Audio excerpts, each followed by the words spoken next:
Two slowly આપ્યું, આગળ વાક્ય જ નહીં આપ્યું. લો આ બી પાછું અલગ પ્રકારનું વાક્ય છે ને આવું પૂછાય છે. તમે શું કરો સાહેબ? પેલામાં આવ્યું બિયર વાળું, ઓવરઓલ એક એક વાક્ય કરું ને એક એક પેલું એ લીધું છે, પોઈન્ટ વાઇઝ લીધો છે કે તમને ખબર પડે કે કયું વાક્ય કેવી રીતના આપણે દીપમાં સોલ્વ કરવું. બધી જગ્યાએ પૂછાય છે. ધોરણ 9 થી 12 માં તો ખબર પણ એ સિવાય પૂછાય જેને આપણે કહેવામાં આવે છે રિમૂવ ટુ. રિમૂવ ટુ તમારા માટે મેં મહેનત કરી છે. ડુ એસ ડિરેક્ટેડ ની અંદર આ પૂછાય છે ઇંગ્લિશ મીડિયમમાં, ગુજરાતીમાં, અને છોકરાનામાં ખબર નથી પડતી એટલે આપણે ખાલી 20 મિનિટના અંદર આખો ટોપિક ક્લિયર કરી દઈશું. અને એવો વાક્ય લખાવશું, આમાં કોઈ રૂલ્સ નહીં હોતો પણ આમ જોવા જઈએ ઘણા બધા રૂલ્સ છે. એવો વાક્ય લેશું જે વાક્યથી તમને રિમૂવ ટુ આવડી જશે. દાખલા તરીકે પહેલું જ વાક્ય આપણે લઈ લઈએ. અહીંયા એક આપેલું છે, he is too weak. He is too weak to walk. હવાનો મતલબ શું થાય? બહુ મહત્વનો મતલબ છે. એમને એક માર્ક્સ નું વાક્ય મૂકવામાં નથી આવતું. he is too weak to walk. એ ચાલવા માટે બહુ બધો કમજોર છે. આપણી ભાષામાં too weak. આને આપણે રિમૂવ કરવાનું છે. પછી આવું ક્યારે પૂછાય છે તો ગ્રામરમાં છોકરું કન્ફ્યુઝ થાય છે કેવી રીતના રિમૂવ કરવાનું. આને કાઢી નાખવાનું છે, એડ કરવાનું એ પૂછાય તો આની આખી ઉલટી પ્રોસેસ છે. તો કેવી રીતના રિમૂવ કરશો? તો ટુ ની જગ્યાએ સો ડેટ નો ઉપયોગ થાય. શાનો થાય? સો ડેટ નો. પણ એના પાછળના અમુક રૂલ્સ હોય છે. એ રૂલ્સ કયા? તો દાખલા તરીકે આપણે અહીંયા રિમૂવ ટુ કરીએ તો શું થશે? he is so weak. કશું નહીં કરવાનું.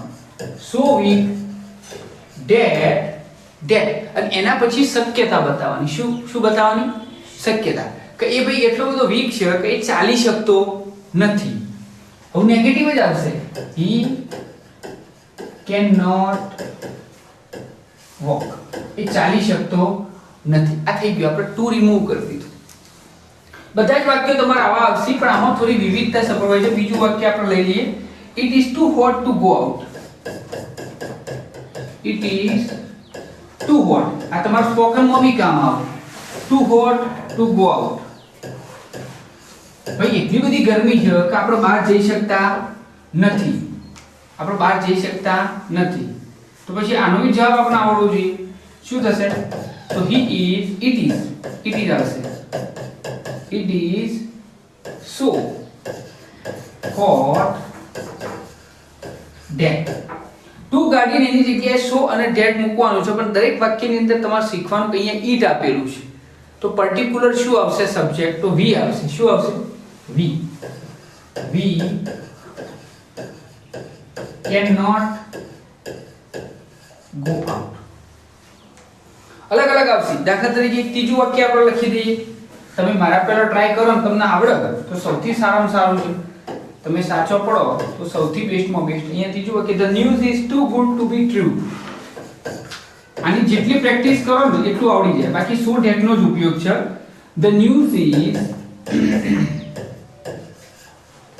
too good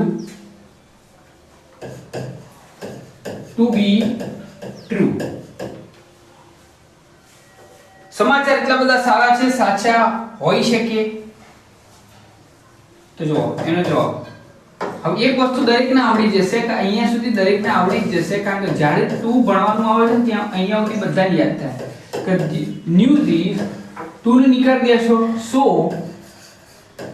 ગુડ ડેટ અને એની જગ્યાએ શું આવશે? સો ડેટ આવશે. બધા લોકો કે રિમૂવ ટુ તો આપણે ટુ ની જગ્યાએ શું યુઝ કરીએ? Too is equal to so dot dot dot અને ડેટ મૂકવું. પણ એના પછીની વાક્ય રચના દરેકે શીખવાની. તો અહીંયા the news is too good to be true.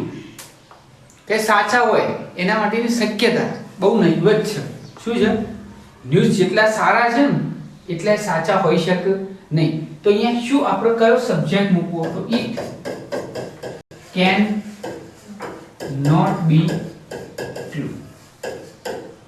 તો ઓવરઓલ તમારે પાછળ સબ્જેક્ટ કયો મૂકવો એ તમારે શીખવાનું છે બસ. બાકી આવશે તો નેગેટિવ. હવે વર્તમાન કાળ એટલા માટે આપણે કેન નો ઉપયોગ કરીએ છીએ.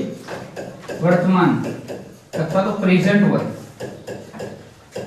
તો આપણે કેન નોટ નો ઉપયોગ કરીએ. ચલો કદાચ જો પાસ્ટ હોય એટલે કે ભૂતકાળનું વાક્ય હોય તો આપણે શાનો ઉપયોગ કરીશું? Could not. બસ આ રિમૂવ ટુ. ઘણા બધા ડિટરમિનન્ટ બી એવા આવે છે જે આપણે નેક્સ્ટ ગ્રામરના ટોપિકમાં લેશું, પણ આજનો આ ટોપિક છે અહીંયાથી થોડો સંવાદ તમારો બદલાય. વાક્ય કેવી રીતના બદલાય, અહીંયાથી રિમૂવ ટુ પૂરું, જેની બુદ્ધિ દ્વારા ને બધા સોલ્વ કરીએ કે 3 વાક્યોની અંદર, પરંતુ અહીંયાથી થોડો એનો જે કહેવાય ને બેઝ કે બદલાય. કારણ કે 20 થી 25 વાક્યો શા માટે સોલ્વ કરવાનું કે તમને ખબર પડે અલગ અલગ. આપ દેખો આ વાક્ય કેવું છે, he is too dull for વાળું છે, for a sportsman. He is too dull for a sportsman. કે ભાઈ એ સ્પોર્ટ્સમેન બની જ ના શકે, એટલો બધો વીક છે. આનું ગુજરાતી એટલા માટે શીખવાડું છું તમને ખબર હોય કે ટુ એ નેગેટિવ છે, ઇટ ઇઝ ઇનફ ટુ. આ બહુ બધું પેલું એ છે, આપણે નકારાત્મક શબ્દમાં બહુ કહેતા હોય બહુ બધું વધી પડ્યું છે અથવા તો બહુ બધું ઘટું પડ્યું છે, ત્યારે આ ટુ નો ઉપયોગ થાય છે. તો આની અંદર શું છે, it is too dull for a sportsman. તો ઉપરના જેમ તમે ના બની શકો, આઈડી કેમ ના બની શકો, આનો જવાબ અલગ રીતે બનશે, બાકી બધું same to same. He is so dull, for ની જગ્યાએ શું મૂકો, dead. He is so dull dead, એટલે ટુ ની જગ્યાએ સો ડેડ તો મૂકવાનું, પણ પાછળની વાક્ય રચના કરીને દર વખત બદલાય. અહીંયા શું લખ્યું, ફોર અ સ્પોર્ટ્સમેન. સ્પોર્ટ્સમેન બનવા માટે ઘણો બધો ડલ છે, તો આપણે લખી દીધું કે he is so dull that he cannot be a sportsman. કે ભાઈ એ સ્પોર્ટ્સમેન બની શકતો નથી. કમ્બાઇન્ડ સેન્ટેન્સ કરવાની અંદર બી આનો ઉપયોગ થાય છે જો તમને ફાવે તો. આવું નવું વાક્ય બીજું આપેલું છે, એ બી આપણે લઈ લઈશું. I am too slow. I am too slow for a runner. For a runner. ભાઈ રનર બનવા માટે હું બહુ બધો સ્લો છું. Are you double N here? For a runner. Runner બનવા માટે હું બહુ સ્લો છું. તો સાહેબ આનું ઉપરના જેમ જ બનશે, for નીકાળી દેવાનું અને to નીકાળી so that લગાવવાનું. તો શું થશે,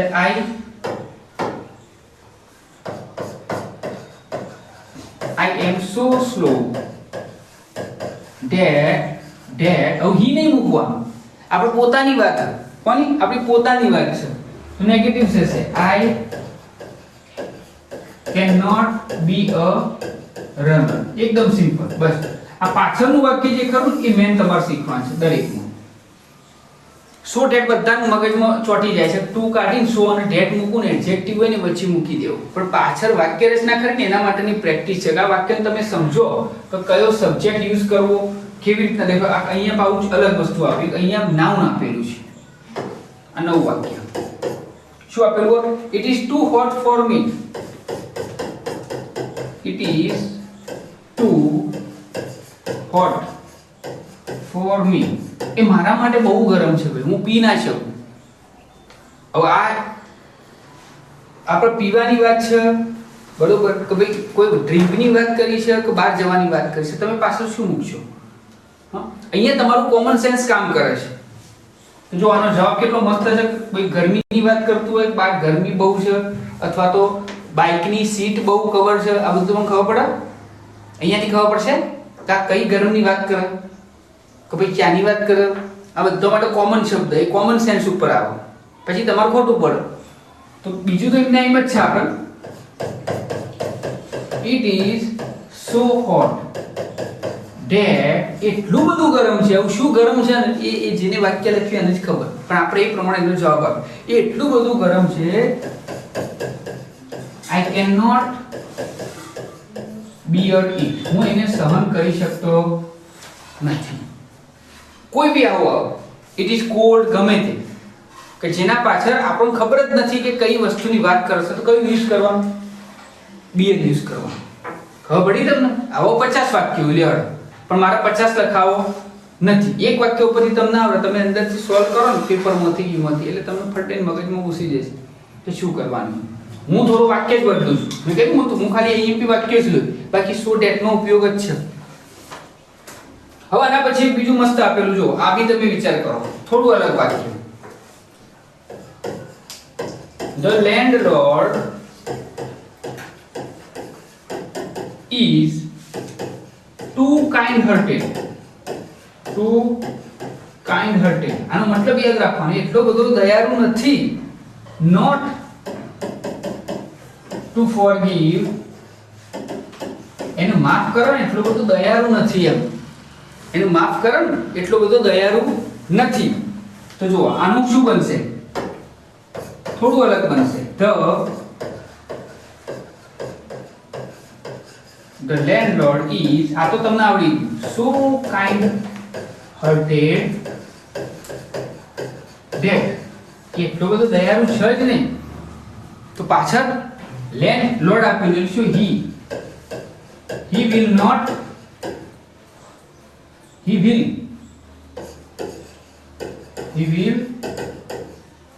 forgive her.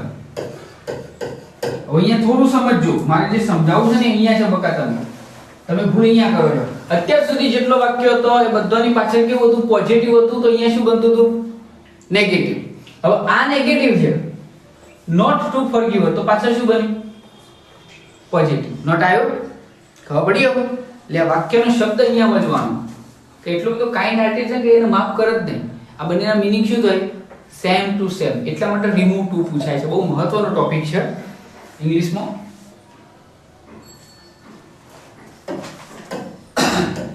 બીજું એક વાક્ય લઈ લઈએ આપણે. Mohan is too active not to work. Mohan is too active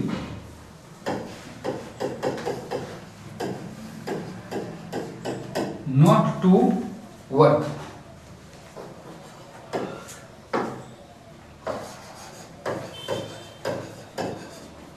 Mohan is so active, જો so active that અહીંયા નોટ છે, અહીંયા શું છે, નોટ છે, તો હું નોટ આવશે નહીં. આવશે, આપણે શીખવાડ્યું એવી રીતના, he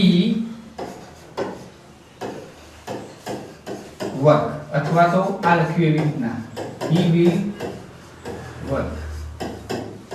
સિમ્પલ. આટલું જ તમારે સમજવાનું છે. સમજી લેવાનું કે તમારે બધો આવડી ગયો. હજી કેટલાક 4-5 વાક્ય નવો મેં લીધો છે, ટોટલ 20 જેવો હતો, જે તમને ફાયદો કરી શકે છે વાક્યમાં. એક નવું વાક્ય આપણે લઈ લઈએ. My younger daughter is too intelligent not to understand it.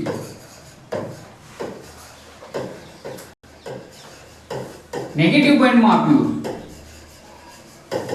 My younger daughter is too intelligent.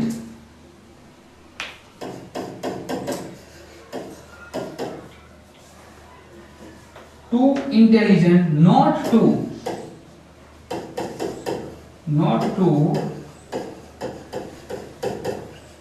understand it. એટલું બધું સમજી નહીં શકે, એટલી બધી હજી સમજુ છે જ નહીં. તો ચલો આમાં આપણે રિમૂવ ટુ કરવાનું છે. તો જો પાછળ નોટ છે તો નોટ આવશે નહીં. જો નોટ ના હોય તો આપણે નોટ શું કરવાનું, મૂકવાનું. My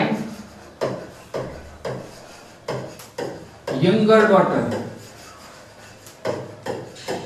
is so intelligent. હવે તમારે તો શું છે, એક મોટો શબ્દ અને પોઈન્ટ ટુ બી નોટેડ કો ઓપ્શન આપેલા છે. શું આપેલા છે, ઓપ્શન. એટલે આ તમે એક જ વાર લેસન વાંચો એટલે તમને આવડી જાય. આના અંદર તો એટલું બધું રિમૂવ ટુ માં તો તમારે એટલો ફરક નથી પડતો. so intelligent that આપણ કામ આવે છે. પાછળ નોટ છે, નોટ નહીં આવે. she will understand it. એકનું એક વાક્ય બે વાર એટલા માટે હું નથી બોલતો, સમજાવતો, કારણ કે આ વિડિયો છે, તમે આને બેકવર્ડ કરીને ફરીથી દેખી શકો છો. એટલે વારે ઘડીએ આપણે રિવિઝન કરવાની જરૂર હોતી નથી. હજુ એક વાક્ય છે, મુકેશ runs too slowly.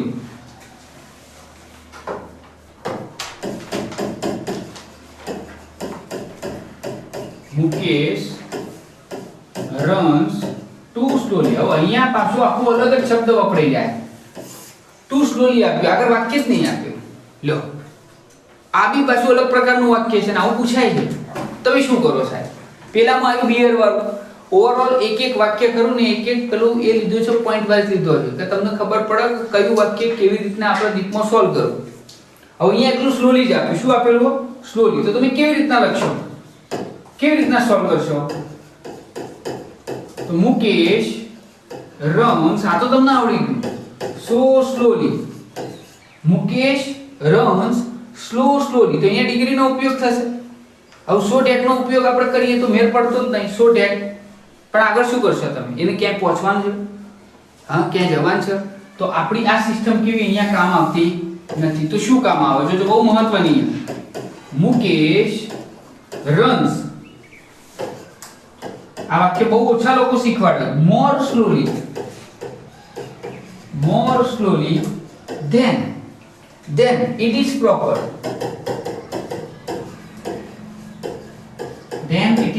જે રીતના એને ચાલવું જોઈએ ને એના કરતાં તો એ ધીમું ચાલે છે. ખ્યાલ આવી ગયો? એના કરતાં તો એ ધીમું ચાલે છે. એટલા માટે more નો અહીંયા so that નો ઉપયોગ કર્યો નથી. અહીંયા so that નો ઉપયોગ કર્યો નથી. બાકી બધા વાક્યોમાં so that નો ઉપયોગ થાય છે. પણ આવું પૂછાય ત્યારે તમે so that નો ઉપયોગ કરશો તો લોચો પડશે. કારણ કે આગળ તમને કઈ જગ્યાએ લેન્ડ કરવું વાક્ય એ તમને ખબર નથી. જો બીજું એક વાક્ય અહીંયા આપેલું આવું ના આવું છે, એના વિશે બી ચર્ચા કરી લઈએ આપણે. વિના is too weak. ચલો, આના માટે વીક છે સાહેબ? આપણને ખબર જ નહીં. દોડવા માટે, વાંચવા માટે, ભણવા માટે તો આપણે શું મૂકશું? પાછળ બેઝ તો આપણી પાસે જોશે ને, બીજા ક્લોઝની અંદર મૂકવા માટે કંઈક સેન્ટેન્સ તો જોશે ને. તો એના માટે અહીંયા પાછું આપેલું છે આપણને આના જેમ જ. વિના is weaker than she should be. એને જેટલું હોવું જોઈએ ને એટલું નથી, એના કરતાં વીક છે. પેલી રીતના તમે લખો હોય તો બી તમે લખી શકો છો. વિના is weaker than it is proper. એને જેટલું વીક હોવું જોઈએ ને એના કરતાં બી શું છે? વધારે વીક છે. બે જ વાક્યો છે, વધારે નથી, ખાલી બે છે. It is too much for us. આવું વાક્ય પૂછાય છે. It is too much for us. મારા માટે આ બહુ બધું છે. આપણે કહેતા ભાઈ તું બહુ બધું બોલી ગયો. ઘણીવાર નહીં કહેતા કોક આ બહુ વધારે પડતું પડે છે. પણ હકીકતમાં નેગેટિવ પોઈન્ટમાં બોલે છે this is too much. A too much એટલે શું એવું તમને ખબર પડે જ્યારે તમે remove to સ્પોકનમાં એ હોય તો બી ખબર પડે. આને કેવી રીતના so that માં કન્વર્ટ કરશો? it is so. હવે much નો મતલબ છે bad. આ બહુ ઓછા લોકોને આવડે છે. આ so that એમને મૂકી દી. so that much ખબર ના હોય એટલે. પણ much એટલે આ બી બહુ ખરાબ છો તું બોલી એના પર. it is too much. આ ઇંગ્લિશમાં શબ્દ આવે છે, તમે દેખતા હોય ને તો ક્લિયર. તો એના માટે આ શબ્દ છે it is too bad that we cannot bear it. ફરીથી આવે we cannot bear it. ભાઈ મને એટલું સહન થયું નથી. એક और વાક્ય લઈ લઈએ. આ બી બહુ મહત્વનું હો. she is આ બહુ મહત્વનું. too eager for praise. આપણે કહેતા કે આ તો જો ને વખાણ માટે તૈયાર જ હોય છે. નેગેટિવલી નહીં બોલતા આપણે કે આ છે ને એના વખાણ માટે તૈયાર જ, મન મગાવવા માટે કેવું હોય? તૈયાર હોય. તો આ એ શબ્દ મળશે. she is too eager for praise. વખાણ માટે એ બહુ બધું પેલું એ છે. she is over eager for praise. she is over eager for praise. આ એક્સ્ટ્રાઓર્ડિનરી વાક્યો હતા. અને આ છેલ્લું વાક્ય તમારું the student is too attentive. તો આને સાઈડમાં આપણે એવું લખી શકીએ છીએ this student is over attentive. એક માર્ક્સની કિંમત કોને કહેવાય એ સાહેબ અહીંયાથી ખબર પડે છે. એટલા માટે આપણે remove to નું આખું વિડિયો લેક્ચર જ બનાવી દીધું છે લાઈવ ક્લાસની અંદર કે તમે એની ટાઈમે જોઈ શકો છો. અને આગળ આપણે ઇનડાયરેક્ટ સ્પીચના આપણા વિડિયો બનશે અને ઇંગ્લિશનું ટોટલી ગ્રામર તરાટી ધોરણની 9 થી 12 ઇંગ્લિશ મીડિયમ ગુજરાતી મીડિયમ બધાનું આ ચેનલ પર તમને જોવા મળશે. તો ચેનલને લાઈક સબસ્ક્રાઇબ અને શેર કરતા રહેજો. ફ્રી ઓફ કોસ્ટ છે એજ્યુકેશન.